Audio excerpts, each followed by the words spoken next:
वाल्मीकि रामायण में प्रभु श्री राम के पुत्र लव और कुश की गाथा का बहुत ही मार्मिक वर्णन किया गया है। सीता जब गर्भवती थी तभी श्री राम के कहने पर लक्ष्मण उन्हें वाल्मीकि आश्रम छोड़ आए थे।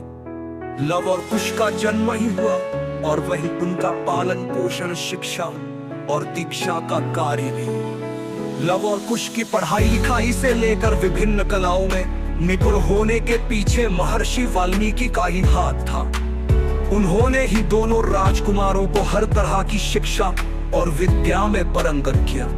महर्षि वाल्मीकि ने रामायण लिखी और लव एवं कुश ने जब होश संभाला तब उन्होंने दोनों भाइयों को रामायण कंठस्थ करा दी। रामायण कंठस्थ करते वक्त दोनों को यह नहीं ज्ञात था कि वे उनके माता पिता की गाथा है। वे अपनी माता को वनदेवी समझते थे। राम तथा कंठस्थ करते वक्त लव और कुश के मन में कई प्रश्न थे। पहला ये कि राम ने आखिर प्रजा के कहने पर माता सीता को क्यों छोड़ दिया। वाल्मीकि आश्रम में सीता ने बदल लिया था अपना नाम। एक बार श्री राम ने अश्वमेध यज्ञ किया और यज्ञ का श्वेत अश्व घोड़ा छोड़ दिया।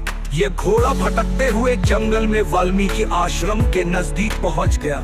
वहां लव और कुश ने इसे पकड़ लिया। घोड़ा पकड़ने का अर्थ है अयोध्या के राजा को चुनौती देना। तब दोनों ने भरत, लक्ष्मण, शत्रुघ्न, सुग्रीव आदि सभी से युद्ध किया और सभी को पराजित कर दिया। साथ ही उन्होंने हनुमान जी को बंधक बना लिया। ये सुनकर राम स्वयं युद्ध करने के लिए आए और जब राम ने अपना बाण धनुष पर चढ़ाया तभी ऋषि वाल्मीकि आ गए और कहने लगे कि आप ये क्या कर रहे हैं, बालकों पर तीर चला रहे हैं। तब वाल्मीकि राम और लव कुश को समझाकर युद्ध को रोकते हैं और लव एवं कुश से कहते हैं कि ये तुम्हारे पिता के समान है, इनसे क्षमा मांगो। दूसरी ओर वे बंधक बने हनुमान जी से कहते हैं कि आप ये अश्वमेध का घोड़ा ले जाइए। जानिए कौन है लव और कुश के वंशज। उधर ये बात वनदेवी को पता चली है। तभी लव और कुश आ जाते हैं और वे कहते हैं कि हम माता, आपने सही सुना।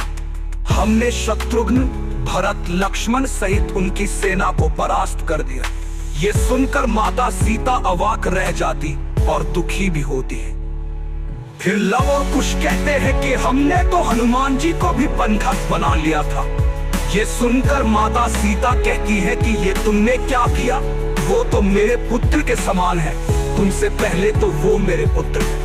ये कहते हुए माता सीता रोने लगती है। ये देखकर लव और कुश भी अचरज से माता को देखते हैं। फिर वो कहते हैं कि हमसे लड़ने तो स्वयं अयोध्या के राजा राम आए थे। माता सीता पूछती है, क्या राम आए थे और क्या तुमने उन पर बाण उठाया। लव और कुश कहते हैं कि नहीं माता, हमारे बाण तो पहले से ही उठे हुए थे। ये सुनकर माता सीता दुखी होकर रोने लगती है कि है पुत्र, आज तुमने घोर पाप कर दिया, इसका तो प्रायश्चित भी नहीं हो सकता। माता को रोता देखकर लव और कुश की आंखों में भी आंसू आ जाते हैं। काकभुशुंडी की पांच खास पड़ती है। तब माता सीता रोती बिलखती हुई बोलती है कि ये तो घोर पाप है प्रभु।